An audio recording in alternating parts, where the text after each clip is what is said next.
thing was that at the time of the TRC, the Truth and Reconciliation Commission, when you think that these were weapons of mass destruction, there was no accountability of those 1,000 people. No one apologized for building these weapons. No one apologized for the inappropriate use of state funds for doing this during a period where the money could have been used for better purposes. And not one of the bomb makers ever had to account for the putting together of these weapons of mass destruction. Now, once South Africa had ended its bomb program, so this was around the beginning of the 90s, the country could then rejoin the UN bodies that had to do with nuclear proliferation and nuclear energy. So we rejoined a treaty called the Non-Proliferation Treaty, the NPT, which prevents nations from developing further nuclear weapons. And we were one of the few countries to give up our nuclear arsenal.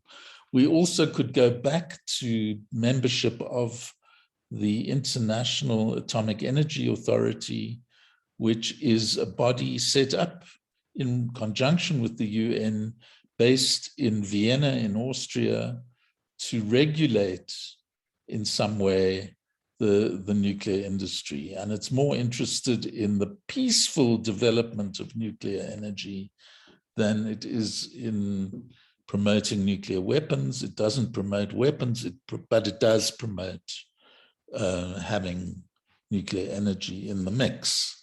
So we were then restored to those memberships when we got our membership back of the United Nations under the democratic government of South Africa. So that's in a nutshell the story of the nuclear weapons side. And I want to turn now to, and I'll be as brief as possible, looking at nuclear energy. So the nuclear weapons program was, in my belief, a smokescreen for doing nuclear energy. Because when we built our first reactors, or when we had them built for us, that made it possible to use the logic that we needed a nuclear enrichment program. In fact, when we look at what happened to the enriched uranium, most of it we think went into the bomb program and not into the reactors.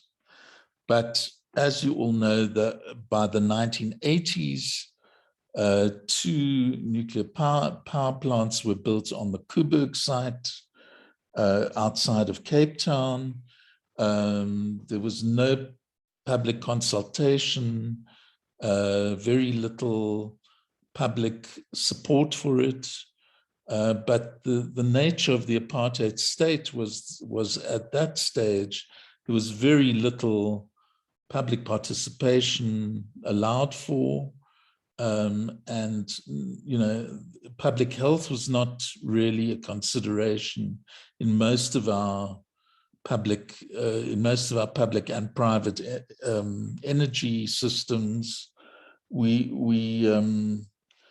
were just told what was going to happen and so on. Now, the interesting thing was we didn't have the wherewithal to build it ourselves, so we had to rely on foreign companies to build the reactors. At first, we gave the tender to a Dutch and German consortium that was going to build the reactors. But there was so much opposition within the Dutch parliament, within the Dutch anti-apartheid movement, the Dutch NGOs. So they were able to block it. And what South Africa did was look down the list and saw that there was a French consortium, and the French, despite sanctions, had provided the apartheid regime with Mirage jets, with Crital missiles, and was prepared to provide us with nuclear energy reactors. And that's what they did. Now, France is one of the countries where nuclear power, a lot of nuclear reactors have been built, and I think France depends for 70% of its power on nuclear reactors, although they're having major problems with drought and the falling levels of rivers thanks to climate change. And so the nuclear power supply is being threatened by all these unforeseen climate change problems. So it was impossible for the population of South Africa to resist nuclear weapons, even though the nuclear problem caused the foundation of a number of environmental and anti-nuclear movements, some of which were smaller and others were larger.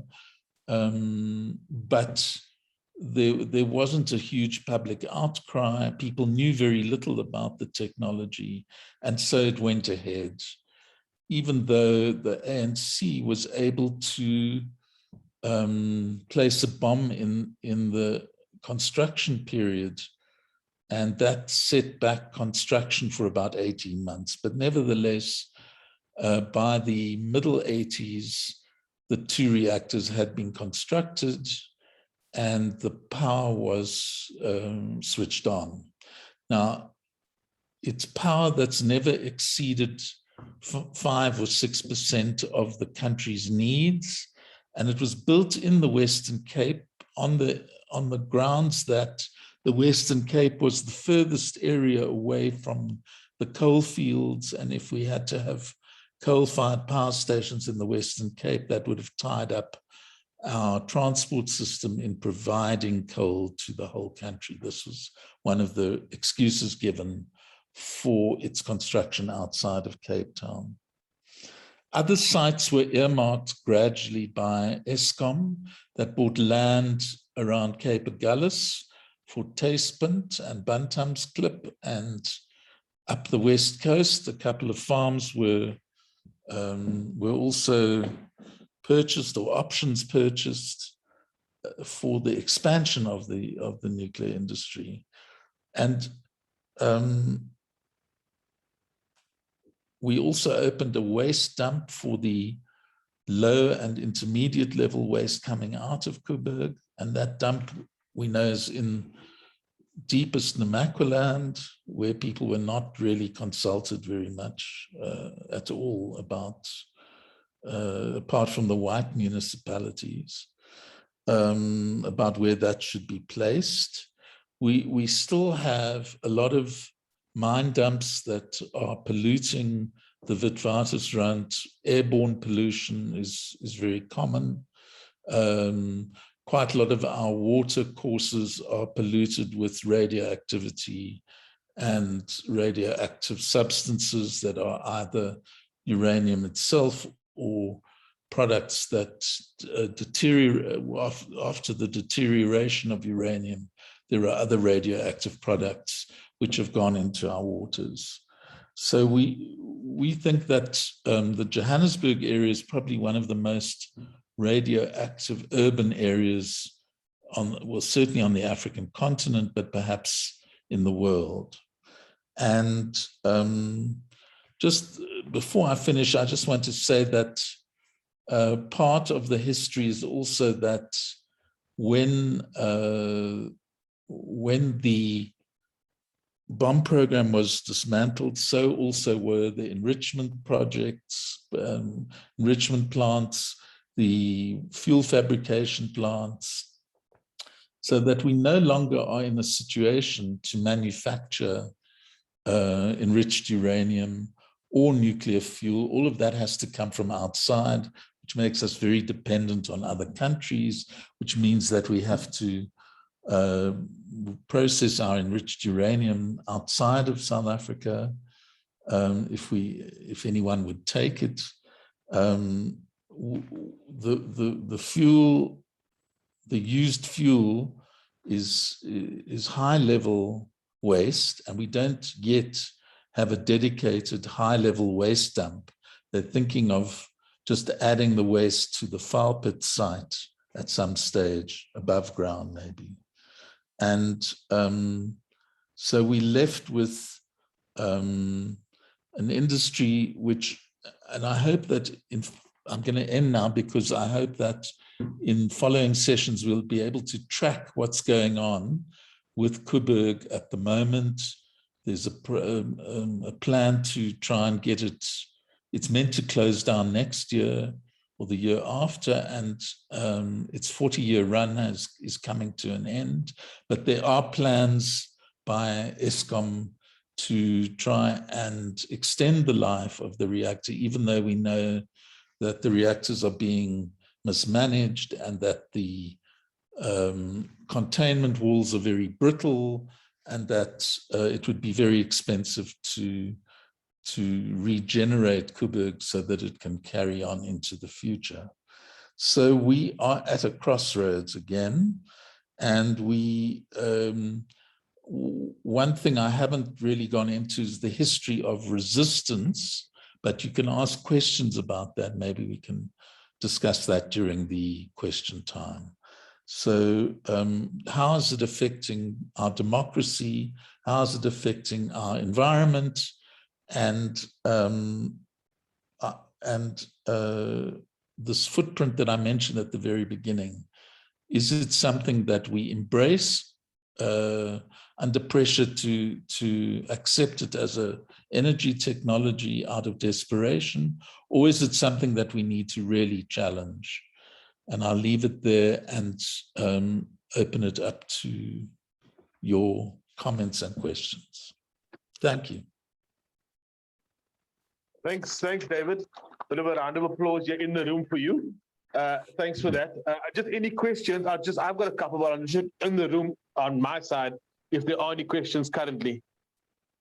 If you have questions, could you just come this side, please, to the speaker? Lydia, you can come around. Chief Joey, you can also come if you have questions. Well. Yeah, here's a question coming here, David. Oh. Okay. And there's no space for the high-level waste, and they're thinking of making it for power plants.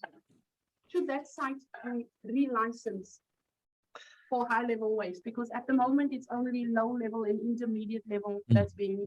Thank you. I got you. I think, David, just the question is from Lydia Peterson over here, that if the consideration is to take high-level waste from Koeberg to Waalput's disposal site, would that site need to be re-licensed again to accept high-level waste? Because at the moment, it's only licensed for low and intermediate level waste. Correct. I think that's, can I answer? Please, go ahead. Okay, I think that's correct, Lydia. I think that on paper, there will need to be a process where we re-examine what the site is capable of taking and what it's not capable of taking. And there will be a lot of pressure for the government to accept high-level waste at the site, because there is no solution globally to this. We have a few very deep mines in Sweden and Finland where they're putting high-level waste deep underground, but we know that our ecology is much more vulnerable. We need to know how water moves underground. We need to know how many years we would need to keep it for. Now, high-level waste is 244,000 years before the plutonium deteriorates into not being radioactive. So you can imagine 244,000 years. Do our scientists really have a way of separating that from the environment? And we should really make a strong case that it's not worth having the industry if we have to, be so vulnerable. Thank you so much. Thanks, David. Next question. Can you introduce yourself, please, just to David? David Lutando from Bizana in the Eastern Cape. Hi, Lutando. Just at the beginning of your presentation, you spoke about those footprints. Now, how much of the push towards nuclear energy and the resistance to it is probably linked to those footprints? I mean, if we talk about the environment, the economic dimension, the political dimension, how much of that do we use in terms of pushing and resisting nuclear energy? Thanks. That's a great question, Lutando. Clearly each energy form will have a different recipe of how people see the footprint, but many of us know, especially being activists in the environmental justice movement, that, I mentioned waste, but there are many other ways where the industry is a risk to human health and to human survival. So we know that the environmental risk is extremely high. We know that it's a real threat to our democracy, because it's an industry that it's only existed because it's had a climate of secrecy around it. It's very centralized. It's only a very few people know what's going on. It's not under popular control. So it has an impact on the way our democracy operates. So when we created our democracy, did we want a secretive state? And did we want secretive energy sources? No, we didn't. We wanted popular control over our resources. So I would say democracy is and the politics is very important. And of course, everyone is now starting to see that it's a much more expensive to build than renewable energy, far more expensive, even under South African conditions. So there's an economic footprint as well. And the problem is that, unlike most of the other forms of energy, this form of energy, nuclear, has such a long legacy of destruction, and we're asking future generations to accept the risk that we are accepting. It's not just for our generation, it's for many, many generations. And do we have the arrogance to want the kind of energy that will compromise and create a terrible legacy for future generations?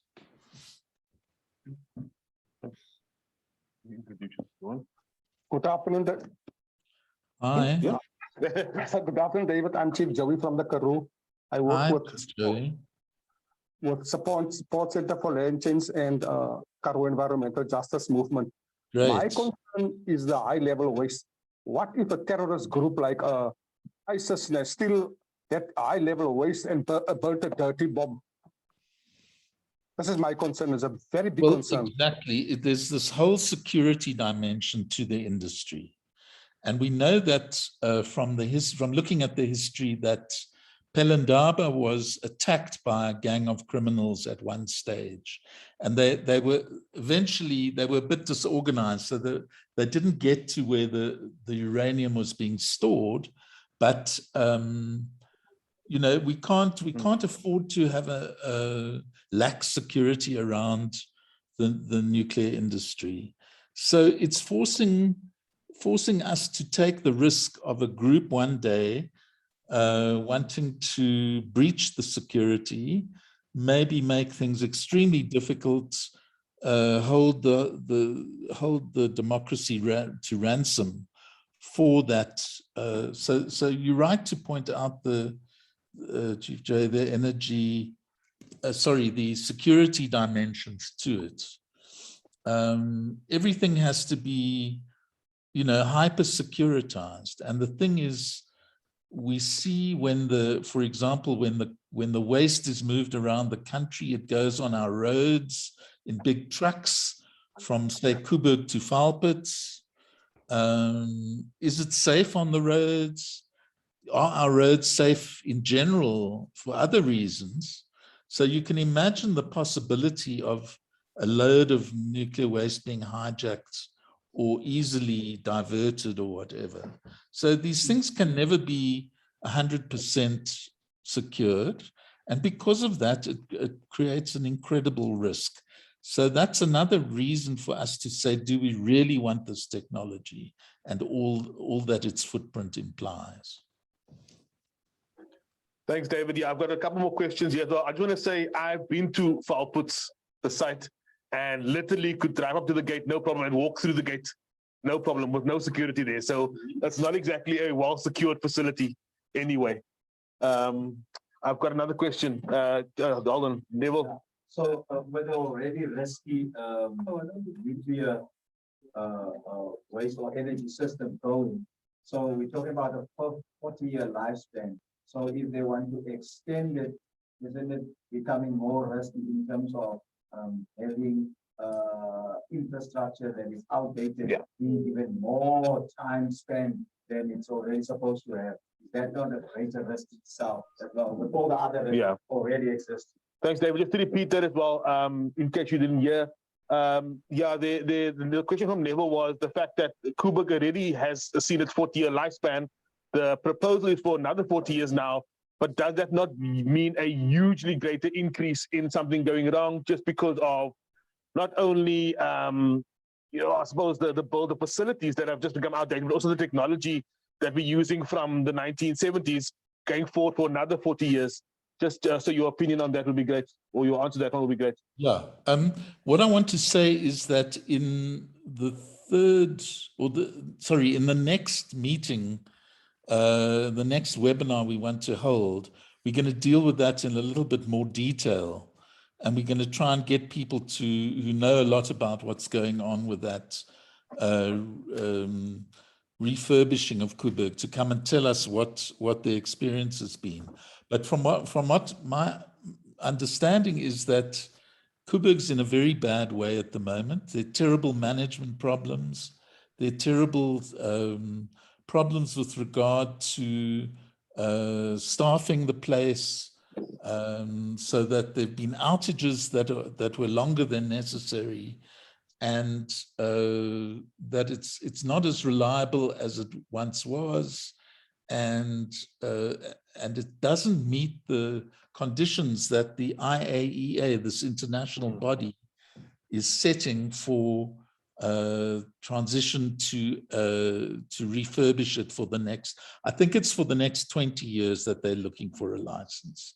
So we think that it's very highly risky, and we know from our own research that over 40 years the buildings get more brittle, they get more difficult to manage. And when we've asked for the documents from the state and from Eskom, they have allowed some of the documents to go through, but they have redacted it, which means they put a Koki pen through the areas where we suspect that they're not being honest with the public as a result. Thanks, David. Yeah, definitely looking forward to that next session where we take it on a little bit. Just a question, we've got one more or two more in the room, but from the chat, van your Ansie van Wyk, asking, having grown up close to Valpits, she's very interested in the presentation. The question to you, David, is do you know if South Africa indeed has HEU? I'm not sure what HEU is, but you might. The government denies this, but I'd like to know your views. By HEU, do you mean highly enriched uranium? I think that would probably be it. Yeah. Yes. Well, there are two sources of highly enriched uranium that we need to think about dealing with. The one source is what was in the bomb, so that when the bomb program was dismantled, a certain amount of highly enriched uranium came out of each of those bombs. We think as an estimate, it would be 55 kilograms per bomb. If there were 7 bombs, you can do the maths. But that's one source which had to be carefully managed at Pelindaba and so on. But there is highly enriched uranium in the fuel rods that are depleted in the course of providing the energy. So in the reactor itself are these fuel rods with versions of uranium and other metals, some of which is highly enriched and or depleted, but which would need to be managed in a way in which we don't yet have proper facilities. We have a few caskets which are above ground, which just hold the highly enriched uranium.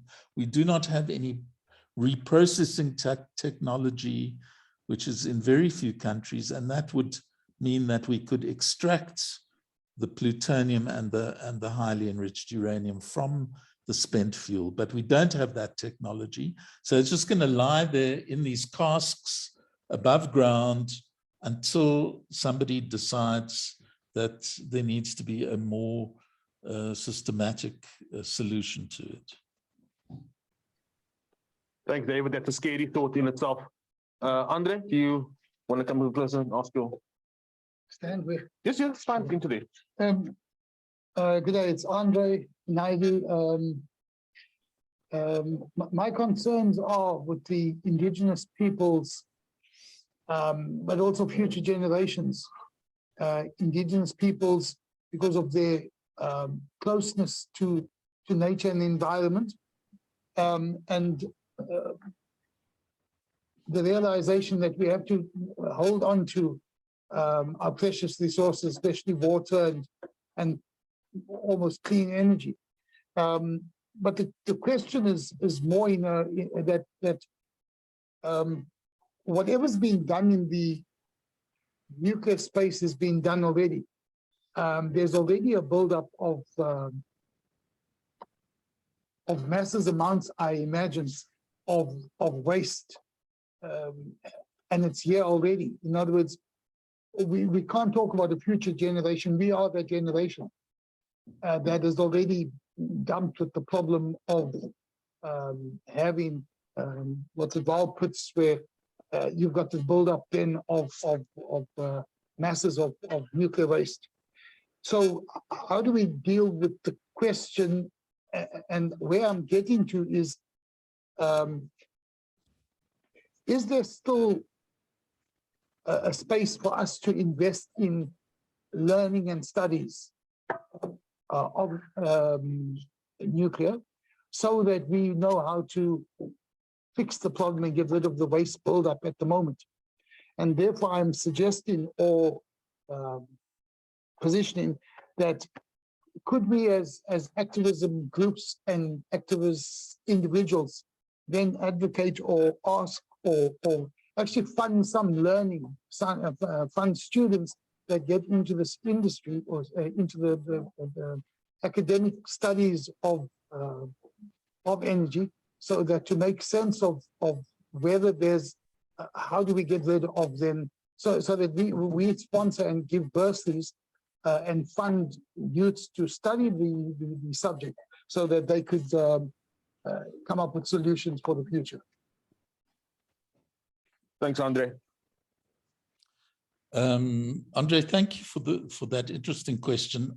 My position is that I don't really believe that there is such a solution, because we've had an industry that's been going probably for the past 70 years, nuclear energy, let's say. And nuclear energy in all that time has not come up with a viable solution to the question of high-level waste. We have, and we don't think we should solve that question as activists. What we should say is that because there is no solution to high-level waste, we shouldn't mess with that industry. we should start to close it down, and we should look for more benign, more healthy forms of energy that are not creating such a risk for our future and our planet. So that would be my attitude to that. But on the question of indigenous people, if you look around the world, in the United States, for example, a lot of the remains of the indigenous people of the United States live on what were called reservations. And those people on those reservations are victims of huge poverty and health deficits and etc. And many of them have been persuaded to take some of the waste from nuclear facilities onto their land. And they're being paid quite a lot for doing that. But it's a kind of penalty for the indigenous people who will have to live alongside those waste facilities for the rest of their existence on that land. Similarly, when the United States wanted to mine uranium, particularly in the so-called Wild West areas, many of the people who were taken on as miners were indigenous people, and they are suffering huge health problems today from taking on those jobs. Now, in South Africa, we have a similar thing, because when you think of where Vaalpits is and the way in which the decision was made to locate it, there were three options. And it won't be a big surprise to you to hear that the three options for the waste dump in the early 80s were Richtersveld, Kalahari, and Vaalpits. So all in the Northern Cape, all close to where indigenous people are living. And when they decided where to locate it, they drew, I've got a map which I can share with you, where they drew 50-kilometer circles around the white municipalities, and the rest of the territory was seen as open to hosting the nuclear waste dump. So it's a classic example of environmental racism under apartheid. That's how Vaalpits was chosen. And when you draw a 50-kilometer radius around Vaalpits, that radius includes some settlements like Polshoek, in the Makoland, in the Lelyfontein area, where people are like 20 kilometers, 24 kilometers from the gates of Vaalpits. So there's a direct compromise of the indigenous people's rights. And at the time under apartheid, we know that people had no voice. There was no, we in the cities are generating the waste, but we're dumping it onto the land of indigenous people, or close to the settlements of indigenous people. Is that environmental justice of any shape or form? Yeah. And I think the same goes with things like fracking, which Chief Joey will know a lot about in the Karoo, and also the uranium mining that was proposed for the Central Karoo recently.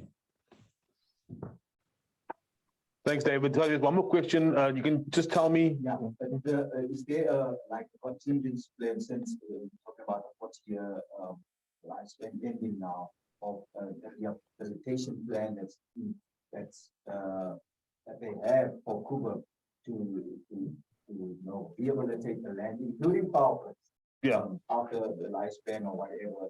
We're talking about the 244 years. Yeah. Is there 1,000 years? How will they rehabilitate this land? How will they take responsibility? Or where is the documentation that shows how you keep this company responsible for this waste, for this? Just to repeat the question, David. Yeah, I think just the question was around the plan for the rehabilitation of not only the Coburg site, but the sites that are affected by Coburg, like Vaalpits as well. And is there such a plan in place? Do we know anything about it? Just your input on that. Can you throw the word in due course as part of Sorry? Recourse. And recourse as well around that. That sparked a couple of questions in the room here, so there might be a couple more after this, David. All right. Good. Well, thanks for that question. Now, if we take the period of time for the radioactivity to finish, and I've said that that is 244,000 years. Okay. What? 200. So, For so many years. sorry, You can go ahead, David. Sorry, there's just some murmurs, but you can go ahead. okay, if I'm correct about the 244,000 years, then let's compare it with how long we have been living in cities in the world. Yes. How long have human beings been organized in cities? It's supposed to be between 10 and 15,000 years. How long have we had agriculture? That's supposed to be about 20,000 years since our ancestors discovered how to do farming. Now we're talking about a period of 244,000 years. How can we even predict what our state of our science will be, what the state of the planet will be, whether people will still be reading and writing? So even if we leave documentation, will we still be speaking the same languages? What evidence is there for any process on the planet that human beings have had to manage for that length of time? There isn't precedent for it.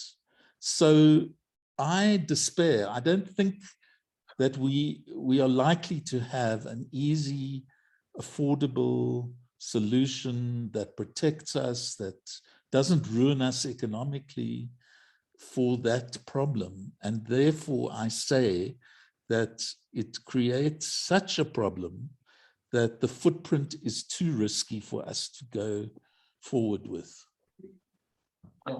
Thanks, David. I've got two more questions, but I've actually got a question which I've been waiting for as well. So I'm going to ask mine. It's actually a three-part question as well, David. Also, just for our colleagues in the Zoom call, please, you can pop your question into the chat. You can put your hand up and we'll call on you if needs be. But my questions are, it seems like the ANC's attitude towards nuclear has changed quite a lot. Was there a reason for that, or was it firmly monetary based in terms of it's a big ticket item? That's number one. Number two, the 6 weapons that you were talking about that were created by the apartheid government have all been accounted for and decommissioned. Number two. And then number three, what is happening around, from your knowledge, with Pelindaba? Because I know that the reactors in Pelindaba are also quite old reactors and not exactly well maintained as far as I understand from those in the know. So, you know, if we're talking about the decommissioning of Koeberg, which has been going for 40 years, surely the discussion about Pelindaba needs to come into that as well, and Safari 1 and 2. So yeah, those are my questions. Yeah.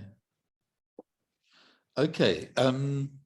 Now, you said that the ANC's undergone change. Will you elaborate a little bit on what you mean by that? I mean, what I meant was, you spoke about that, right at the beginning of what you're talking about, that the ANC was not happy with the continued investment by the apartheid government in nuclear, and they were successful even placing a bomb at Koeberg during the construction phase.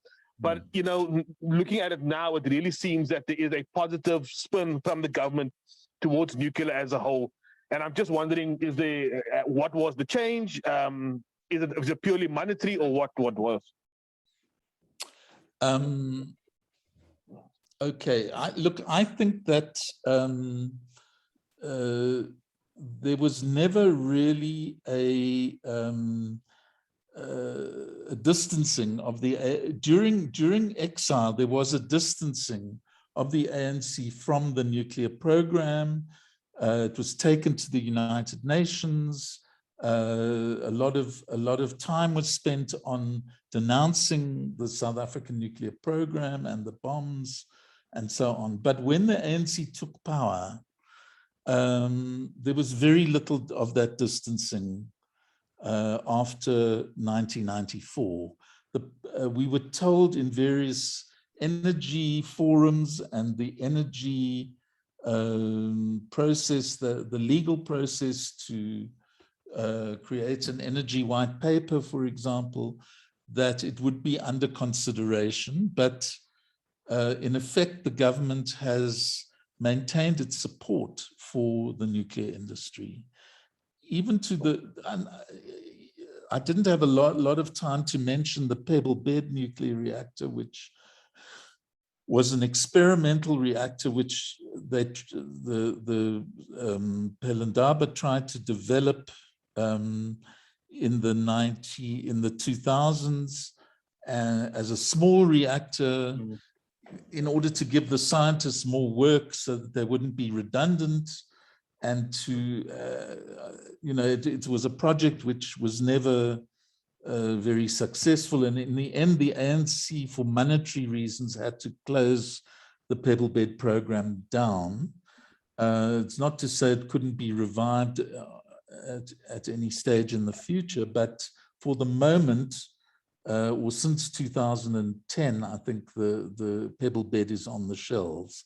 But that's and we've had to, in terms of resistance, it's been the non-governmental organizations and the environmental justice movement that has taken government to court on a number of occasions to get justice where the government is flouting the laws and acting illegally. And the courts have been helpful in many cases in restoring that justice. But it's not clear whether that situation will continue forever. So I think we are on. I don't think the ANC is renouncing nuclear energy. I think it's backing the scientists, it's backing the Nexa, the Pelindaba people, and wanting to see it continue into the future with the refurbishing of Koeberg and so on. So that's part one of your question. Yes, 6 weapons were decommissioned. They were as I said, the highly enriched uranium was taken to Pelindaba and stored very carefully, and the inspectors from the IAEA and the Non-Proliferation Treaty have been monitoring it ever since. So we are accountable for that. And nobody can put together new weapons on that basis. And then on the question of Safari, it's also reached the end of its shelf life. It's also, there's a program to replace it with a more modern reactor on the grounds that it manufactures some of the nuclear medical isotopes, which at one stage was the only successful project at Pelindaba. So I think it's what the authorities intend to do is replace it with something more modern in the near future, and we need to be very vigilant about that. Thanks, David. I'll come now. There's a couple other questions. Penny, do you want to come closer and ask you one? More about the history of resistance to nuclear energy and sort of where we go from here. Okay. Another was I think the team what a group of Pelindaba workers that I think was kind of squashed, but Okay. The question was, David, was about the history of the resistance against nuclear, and I think you framed it, where do we go from here? That was the one part of the question. And the second part of the question was just some information or your thoughts around, there was a case with some scientists from Pelindaba, which was squashed a couple of years, I say a couple of years ago, workers and contamination. I mean, you know the issue around that. So just those are the two questions, David. Thanks. And yeah, just to go back to the second part, there was the contamination of a number of workers at Pelindaba. People were not given proper health and safety training or equipment or uniforms or whatever, and many of them became very ill. Earthlife Africa took steps to get the people's medical conditions verified and recorded and put on paper.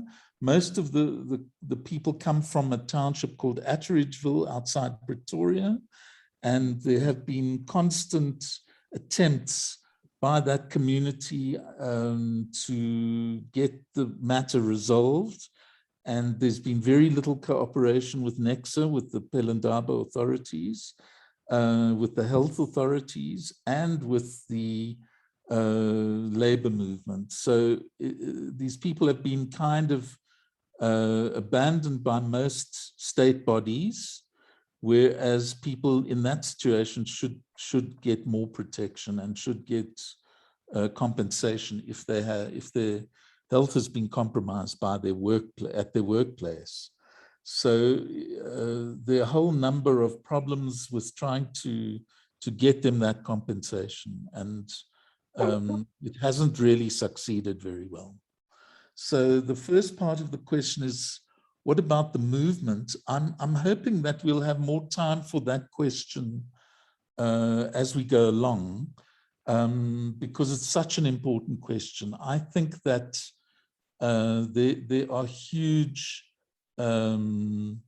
needs for people to be more informed on a whole range of energy and climate issues, but this is one key one, that because of our history, people need to know what's at stake and what decisions need to be made and what action needs to be undertaken.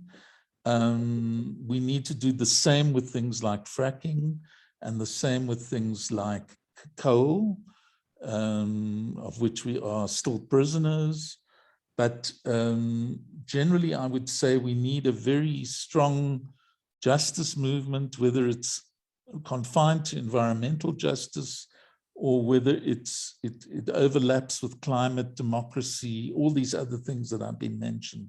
It's very important to have a well-informed civil society where communities that are affected in particular need to have information, and we need to be in solidarity with them and also with each other, because it affects everybody. And I suppose there's no easy walk, but we need to strengthen what we have at the moment and build it up into an effective opposition movement. Thanks, David. Question from Liz. Just hold on one second. There. David, can you hear me?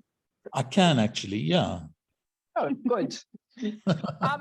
I've just come across a paper, which was the study area was Pofada area, and it talks about the link with leukemia and contaminated radioactive water or pathways. And this particular study is linked to radioactive water and sheep, and the fact that radioactivity has got in the sheep and therefore got in the food chain. I haven't read the whole paper, but it's a 2017 paper, and I just wondered if you had heard about it, or if you had any comment on that particular. So it's right Northern Cape area. I haven't, so thanks for drawing it to my attention. I think there are probably many cases around the country, particularly in areas where there has been radioactive material in the soil or radioactive dumps. We know that there's a legacy of all these things that was never, mining waste was never fundamentally dealt with, for example. So that's why I said the Witwatersrand is probably highly radioactive, or much more radioactive than anyone really thought about. But there may be other pathways, as you say, that have had that been contaminated. We know that the water courses are something to watch for. We know that, you know, for example, radioactivity has been found in, for example, tins of achar of a particular label, which I won't mention, but where the tins were made out of waste matter that hadn't been checked for radioactivity.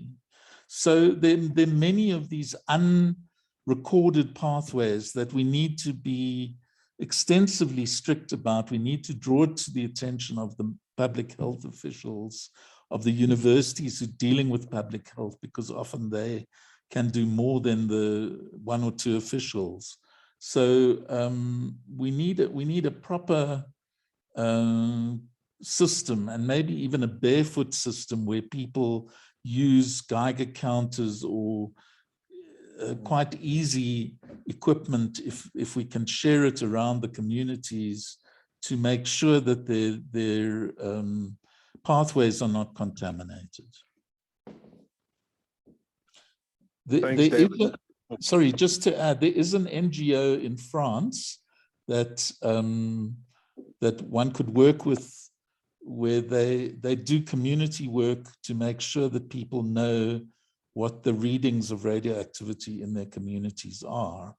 And I know that it's possible on the internet to buy very cheap Russian Geiger counters for community use. Thanks, David. Yeah, let's just write that. Better than buying Russian nuclear. That's great. It's been something which has been, I think, on my mind for the longest time, is community level monitoring of radioactivity. But I think you've just solidified that is something we need to be looking at very closely. Sorry, can I just say a follow-up question from Liz? Sorry. No, not a follow-up question from me. I just wanted to know, if you have more questions, carry on, but there is tea. So, you want to get your tea and then sit down, and you can be sort of, make the best use of David, but still also be able to keep yourselves awake for those of us that are losing energy.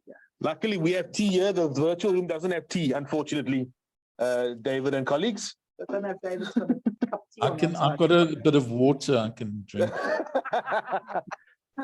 Any other questions in the room? Lydia?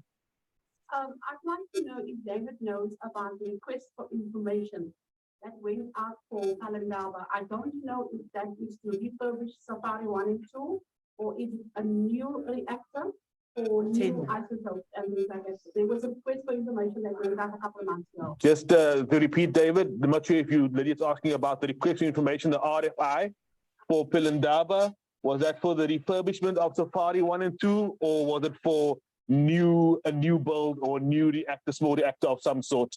Just any thoughts around that? I think there have been requests for all these kinds of information. And as I said, some of them come back redacted. In other words, were struck out where the real information is struck out. So I just, yeah, I mean, under the PIA, the Promotion of Access to Information Act, we are all entitled to more information on public use of resources, and we should be sending in requests. Unfortunately, there's a monetary cost to that, and the more you want, the more you pay. So in a sense, that's a limiting factor, but maybe if a few organizations get together over a crucial request, then it might be possible to minimize the cost. Can I just say that this, just to follow up on the previous question of the involvement of communities in gathering scientific information, that there's an increasing spread of a movement called citizen science. And I know that there's a meeting in about a month's time at UWC. I think it's in the Public Health Building, 28th, 29th of November, on aspects of citizen science. So if anyone's interested, maybe they could, we could figure out a way of people getting the information at that meeting. Thanks, David. Just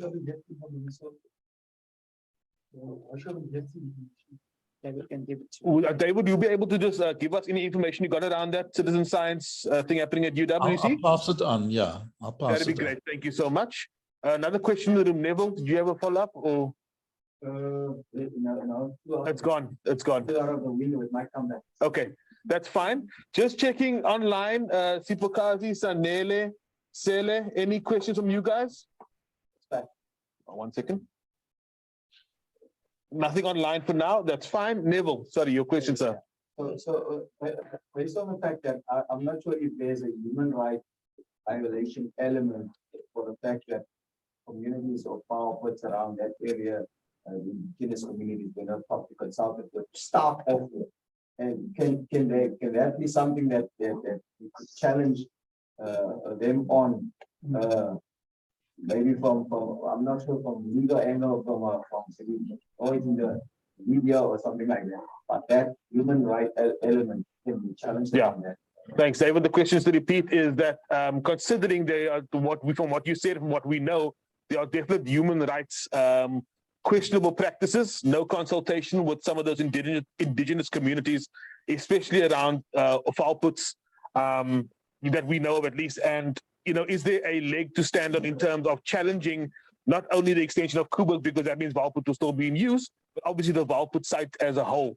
Did I get that, Neil? Yeah. Yeah, I'm sure that there is that sometimes the Human Rights Commission has been interested in some of these questions of environmental and human rights justice or violations of justice. So we should link up as much as possible with those human rights organizations promoting the same values and work together. Thanks. Yeah, we were recently up in the Northern Cape, and we had the distinct privilege, if you can call it that, of meeting a former, is it the safety officer or the site officer? The site officer for Valputs, and he swore, that commission, that the consultation had happened, and communities were informed consistently, and there was nothing untoward happening at Valputs, and we should not be worried. We also met at his church. I'm not sure if that means anything much or not, so we'll see. Was he prepared to give minutes of meetings and things like that? No, none of that.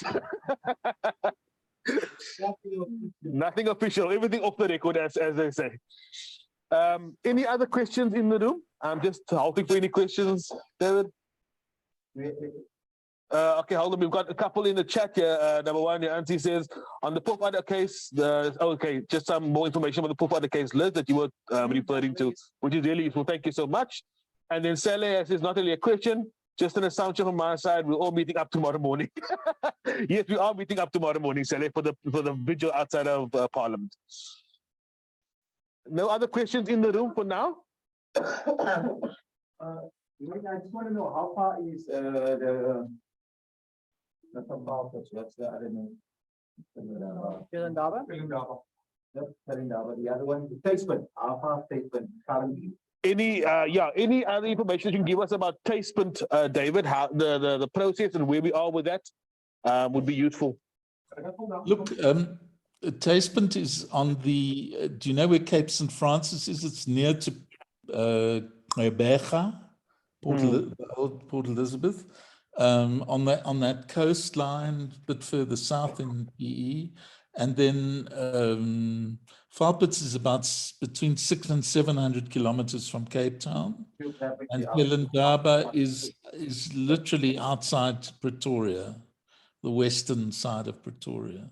That's really useful as well for those that don't know. But I think Neville was asking about the process of Tasman. Do you have any idea of how far they are?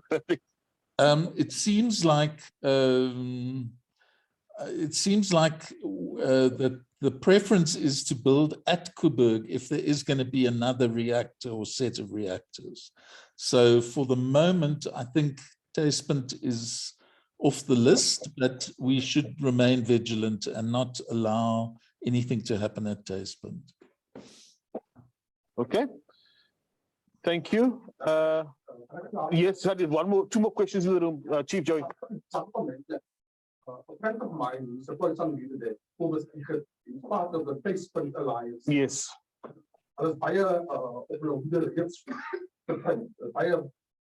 baie gaan.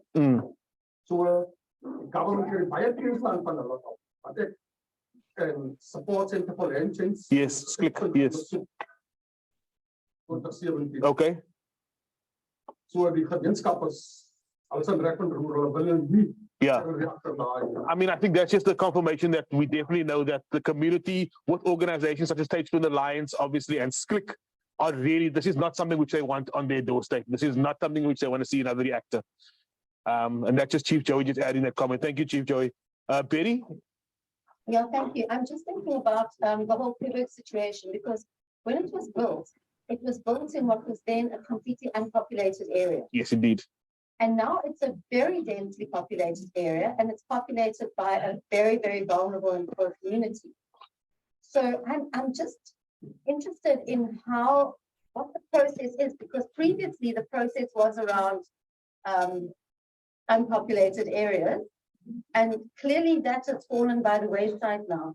And there is still, as far as I know, no evacuation possibilities, no kind of security plan for the people in those areas. So how can that be justified?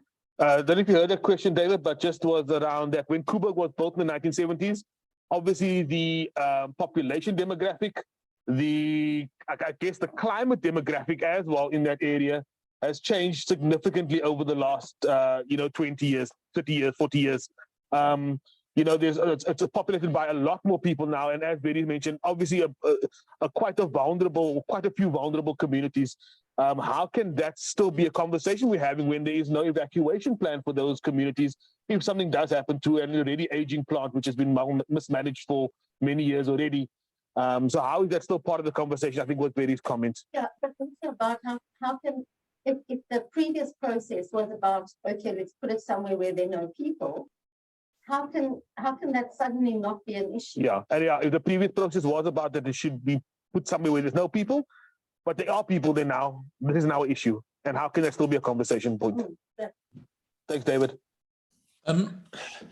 It's clear that the evacuation plans are very inadequate, number one. Number two, that if there was to be a plume of radioactivity released at Koeberg, it wouldn't follow the population really. It would go in any direction that the wind is blowing, and often south towards the main part of the city of Cape Town. So we have to worry about the kind of airborne radioactivity as well as the proximity to the plant.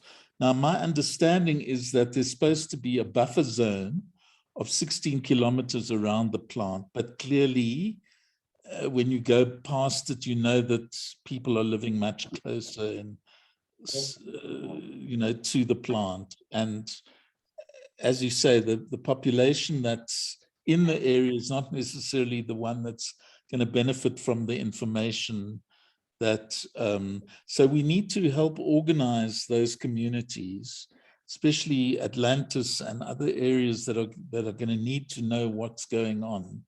But I think that Liz might be helpful in talking about, for a moment, the committees that are supposed to be operating to deal with questions of evacuation. But we know that it's very underprepared.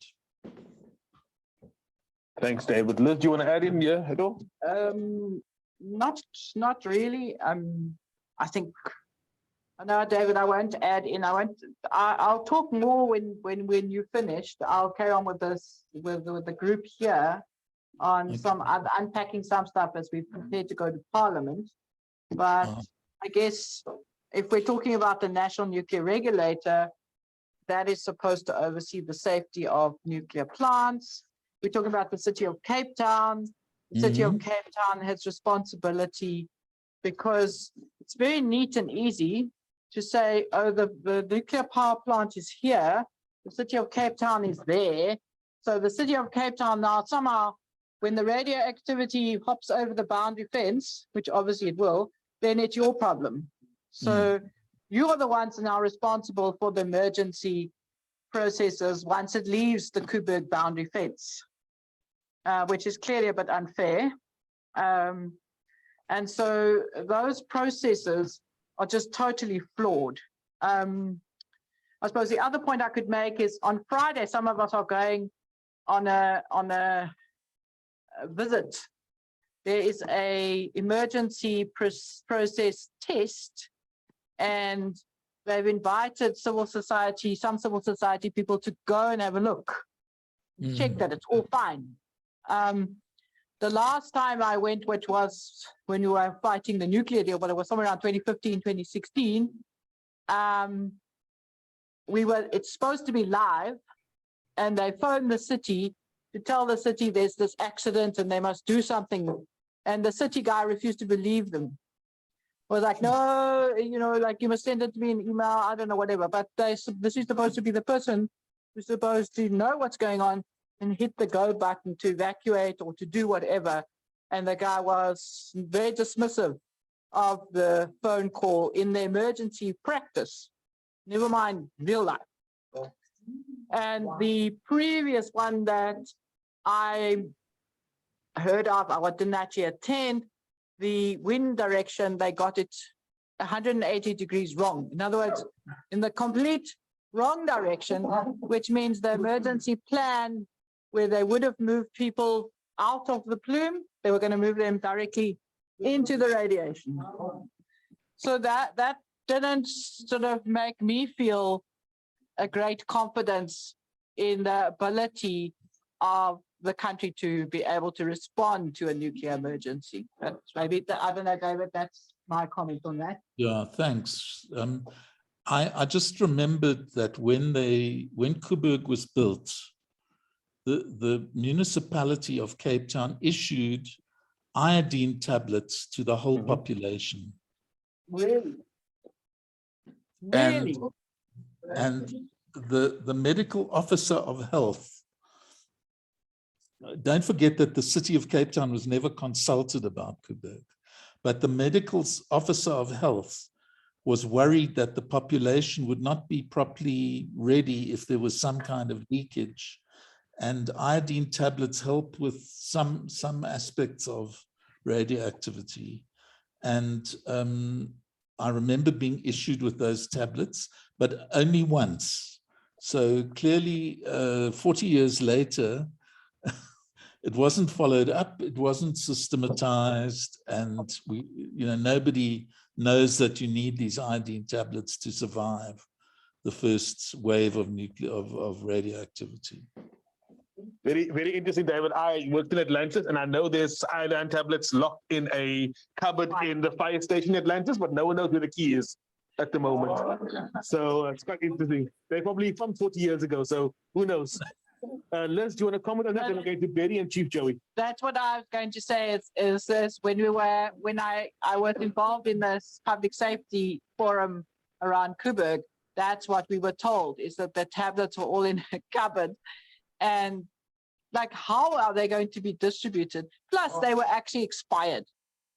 They were expiring. So, and just for those that don't know, the issue is these tablets. So iodine, it's a radioactive iodine, is something that will come out of a power station, and it will go into you, and you will then potentially get cancer. If you have these iodate tablets and you swallow them within a certain time, then those tablets will take up the space and prevent the radioactive iodine from getting into you. Well, yeah. Thanks, Liz, for that warning, but information. Thanks, David. Betty, did you want to say something? Just click. Actually, and it's on that public safety thing as well. I'm just interested in the fact that many of the communities, people in Atlantis and even possibly in Melfort and other areas around there are many people who work at Coburg, and there are schools. I know for instance, there's a school at Pella that is sponsored by Eskom. And that makes it very difficult to actually share relevant information in those communities because there's a distinct conflict of interest there. So yeah, I'm just quite curious if you have any ideas of how one would approach that, get around that, to actually share information that is potentially life-saving to people. Did you get that, David? You want me to repeat? No, it's fine. I would just comment that Atlantis also has a rich tradition of activism, and that there are other people as well, and that there are other traditions that aren't susceptible to Eskom bribery or whatever. So that we need to find common cause with this history of activism in Atlantis. Thank you, that's helpful. Thanks, David. Chief Joey. Yeah, my concern is that if die vorige technici en die daar 'n ongeluk plaasvind soos 1985, 86 Chernobyl in Rusland. Dat is 'n groot bekommernis van my kant af. Wat is my vraag aan David? David, the question is obviously a big worry for Chief Joey. Does Kuberg actually have not only the necessary expertise, technical expertise, but also the necessary evacuation procedures if there is an accident? And he referenced Chernobyl as well in 85. So just your opinion about that, your answer on that one. I think Chief Joe is right to be concerned. I think if more people were concerned, maybe we could develop a critique and a plan to get government to realize that they're messing with our health and our safety and our future, because exposure to nuclear, to radioactivity means that our ability to reproduce is also compromised. Many cancers are caused, many leukemias and so on, so that people are messing with our health, and we should be, we should, you know, be sensitive to all these dimensions of the problem. Sorry. Thanks, David. Barry. Sorry, I have one more question, and that's this. We're talking about the life expectancy of Kuberg and the extended life expectancy and all of those things. But I'm remembering a time about 35 years ago, possibly, when I interviewed, I think, an Israeli nuclear physicist who told me that Pelindaba was TMI waiting to happen. That was 35 years ago, and I'm curious to know if anything's changed and if Pelindaba, what kind of life expectancy did Pelindaba have? Does it have now? What's happening there? Well, when we talk about life expectancy, we're really thinking about the active life of the reactor. And the reactor at Pelindaba was built in the middle 60s, 65, I think it was commissioned. So it's way past its shelf life. And what we could ask, what we could campaign for, and should be campaigning for, is not to replace it, just let it drop. And if they say, well, we need it for these nuclear medical isotopes, we can say, well, find another way. That you don't have to have a research reactor to produce medical isotopes. You could produce it in a university research environment or something like that.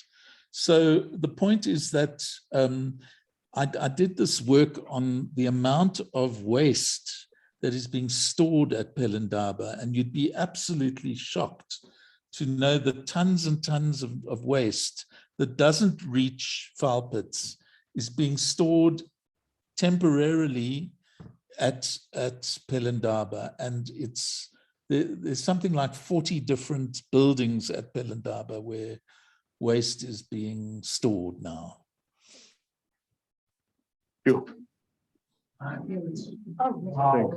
That's a big worry, of course.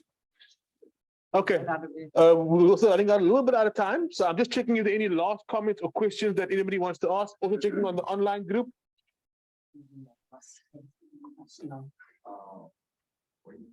Yes, one more, there's two more. Go ahead, Chief Joey.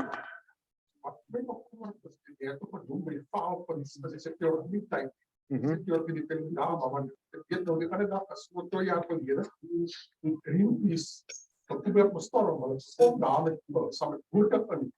net zoals gedoen in de Greenpeace vlag opgeheven, wat van mij zegt, is een baie groot bekommernis in de gemeenschap.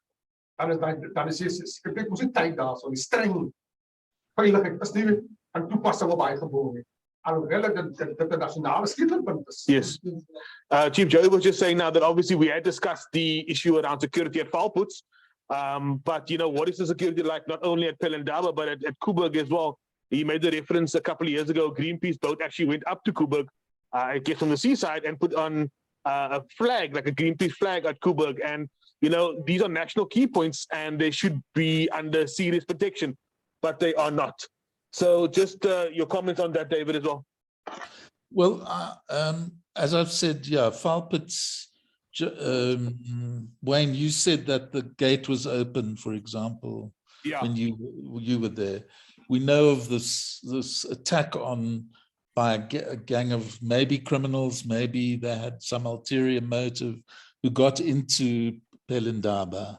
We know that these bombers got into Koeberg during the time of its construction. So, I mean, there's no way of making everything 100% secure, and the best way is to dismantle it all. Yes. Thank you. Thank you. Question at the back. Sorry. Consent and civil organizations to also give the government the alternative. If we are saying, for instance, away with this nuclear thing, we have an alternative, as because my worry is the politicians have a tendency of, you know, thinking that okay, no, okay, we will attend this. Do we have an alternative to the problem? Yes, thank you. The question at the back here was that do we have an alternative to the issue of nuclear and the problem it's creating as civil society organizations? I know you have your opinion, but I want to know if Liz also wants to add in at this point as well now. You want to go first, David?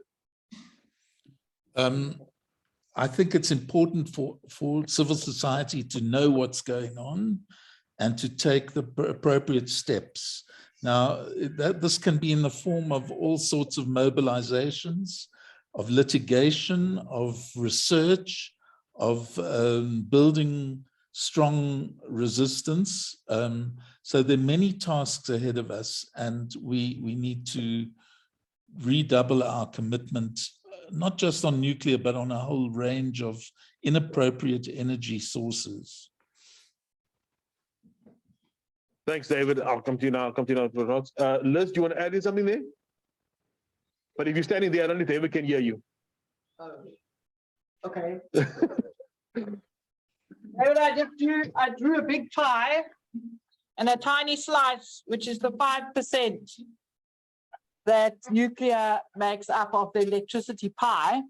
So that, and what I was just going to say is, it's only 5% of our current electricity demand.